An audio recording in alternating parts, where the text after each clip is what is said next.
శ్రీను గారిని మాట్లాడవలసిందిగా రిక్వెస్ట్ చేస్తూ ఉన్నాం.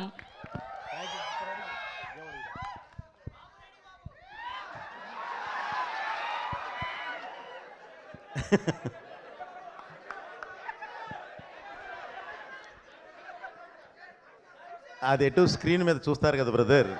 అయ్యయ్యో సార్, ఇప్పటి వరకు మేము మీరు డైరెక్షన్ చేస్తున్నప్పుడు రెడీ బాబు అనడం విన్నాం, కానీ స్పీచ్కి ముందు రెడీ అని చెప్పడం వినలేదు. అలా చెప్పి మొదలు కరెక్ట్ కాదులేండి. అది థియేటర్లో చూద్దరు బ్రదర్, బ్రహ్మాండంగా ఎంజాయ్ చేస్తారు. ఏముండదు, కెమెరామెన్ సార్ రెడీ, బాబు రెడీ, బాబు స్టార్ట్, కెమెరా యాక్షన్. ఓకే, ఇది జస్ట్ ఒక థ్యాంక్ యూ బ్రదర్. ముందుగా ఇక్కడికి విచ్చేసిన సోదర సమానమైన నందమూరి అభిమానులందరికీ, అలాగే మీడియా మిత్రులందరికీ, ఈ 3D ఎక్స్పీరియన్స్ని అద్భుతంగా ఎంజాయ్ చేయడానికి వచ్చిన ప్రేక్షకులకి ప్రతి ఒక్కళ్ళకి నా ధన్యవాదాలు తెలియజేస్తున్నానండి.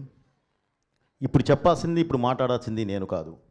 యాక్చువల్లీ మీరు ఒక 3D ఎక్స్పీరియన్స్ చూశారు, ఎలా ఉంది? ఈరోజు మీరు ఏది చూశారో బ్రదర్, రేపు థియేటర్లో, ఓహో మీకు గ్లాసెస్ రాలేదా? అదే,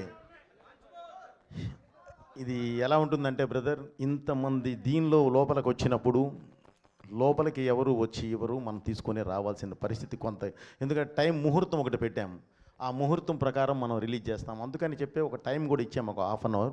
బట్ అయినా సరే చిన్న అందలేదు అని అంటే సారీ, ఏం చేయలేము, అది చిన్న ఇది జరిగింది. మీరు చూస్తారు అని అంటే మళ్ళీ మొత్తానికి పిచ్చి ఇప్పుడు వెళ్ళబోయే ముందు ఇంకోసారి నేను వేయిస్తాను. ఓకే ఏమ్మా, ఎవరికైతే గ్లాసెస్ లేవో అందరికీ గ్లాసెస్ సప్లై చేయండి, వెంటనే అవ్వాలి. రాఘవ చూడండి అమ్మా, త్వరగా. అదే అదే అదే అదే అదే అదే బ్రదర్, నీ దాకా వచ్చి ఇవ్వాలంటే ఇప్పుడు కష్టం కదా, అందుకనే స్టార్టింగ్లో ఉండాలి బ్రదర్. అంటే మీరు సెంటర్లో ఉన్నారు, మీరు అభిమానులు, మీరు కాదంటలేదు నేను, కానీ మీరు చూసుకోవాలి. ఇది ముందు లోపలికి వచ్చేటప్పుడే తీసుకొని వస్తే బాగుండేది, తోసుకొచ్చారు కానీ తీసుకొని రాలా, అది ఇబ్బంది. ఓకే బ్రదర్, ఈరోజు మీరు చూసిన ఈ ఎక్స్పీరియన్స్ అంటే ఇప్పటి వరకు ఎవరు 3D చూడండి కాదు, చూశారు. కానీ మన తెలుగు సినిమా ఒక మంచి ప్లాట్ఫామ్ మీద, అంటే ఒక మామూలుగా మా స్క్రీన్ మీద మన సినిమా చూసి తర్వాత మీరు 3Dలో చూస్తే ఉండే ఆ ఎక్స్పీరియన్స్, బిలీవ్ మీ, అది మీరు చాలా గొప్పగా ఫీల్ అవుతారు. మన సినిమాని ఈ స్థాయికి తీసుకెళ్ళామా అన్నంత గొప్పగా ఫీల్ అవుతారు. ఈ సినిమాని కూడా అలాంటి ప్లాట్ఫామ్ మీదే చేయడం జరిగింది, ఒక అద్భుతమైన దీని మీదే చేయడం జరిగింది. ఓకే బ్రదర్, తప్పకుండా మీరు అందరూ చాలా బాగా ఫీల్ అవుతారు. అలా అవ్వాలన్న ఉద్దేశంతోనే ఎప్పుడు బాలయ్య బాబు అభిమానులు కానివ్వండి, తెలుగు ప్రేక్షకులు కానివ్వండి, మన మీడియా వారు కానివ్వండి, ఒక కొత్తదనాన్ని తీసుకొచ్చి మీ ముందు నుంచో పెడితే దాన్ని తీసుకొచ్చి భుజాల మీద మోస్తారు, తల మీద పెట్టుకొని చూస్తారు. ఆ అద్భుతమైన ఇది ఇందులో ఉంటుంది, నన్ను నమ్మండి. ఏదో అడగపోయావమ్మా? నిన్న ముంబై ఎక్స్పీరియన్స్ ఎలా ఉన్నింది? అండ్ అదరగొట్టేశారు హిందీ స్పీచ్, మొదటి ప్రమోషన్ ముంబైతో మొదలు పెట్టారు, అండ్ అక్కడ రెస్పాన్స్ ఎలా ఉన్నింది? ఇప్పుడు నేను ఒకటే చెప్తున్నానండి సినిమా గురించి. ఈ సినిమా భారతదేశ ఆత్మ, ఈ సినిమా భారతదేశ పరమాత్మ, ఈ సినిమా ఈ దేశ ధర్మం, ఈ సినిమా ఈ దేశ ధైర్యం. ఇలాంటి ఒక అద్భుతమైన వేదిక మీదే, ఫౌండేషన్ మీదే ఈ సినిమా చేయడం జరిగింది. అంటే ప్రపంచ దేశాల్లో మీరు ఎక్కడికి వెళ్ళినా సరే మీకు ఒక మతం కనిపిస్తుంది, కానీ ఈ దేశంలో మాత్రమే ఒక ధర్మం కనిపిస్తుంది, సనాతన హైందవ ధర్మం. ఆ ధర్మాన్ని బేస్ చేసుకొని వెళ్ళేదే ఈ సినిమా. మీరు మీ ఇంట్లో ఉన్న చిన్నపిల్లల దగ్గర నుంచి అమ్మా నాన్నల వరకు అందరూ వరుసలో కూర్చొని అద్భుతంగా చూస్తారు. అది నా బాధ్యత, నేను మీకు ఇస్తున్న హామీ. సో ఇలాంటి సినిమా తీసినప్పుడు మీరు అడిగారు ఎందుకు ముంబై అని. Mumbai is a culture runway from movies. అది దేశానికి రాజధాని.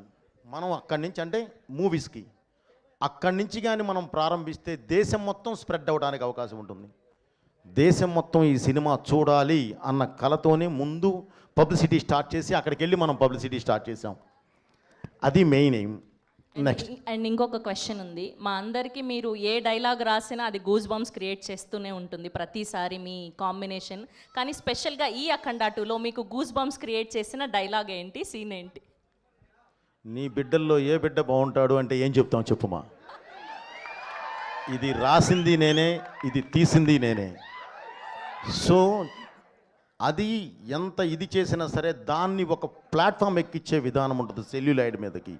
దానికి నాకు కావలసిన నా ఆయుధం బాలయ్య గారు, ఆయన ఎటు ఉన్నారు. సో ఇందులో ప్రతిదీ మన కల్చర్కి మన ట్రెడిషన్కి లాకులో ఉంటుందమ్మా. సో అందువల్ల ఏంటంటే ప్రతి డైలాగు బాగుంటుంది ఇందులో. అసలు ఏది ఇది బాగుంటుంది ఇది అది అనడానికి లేదు.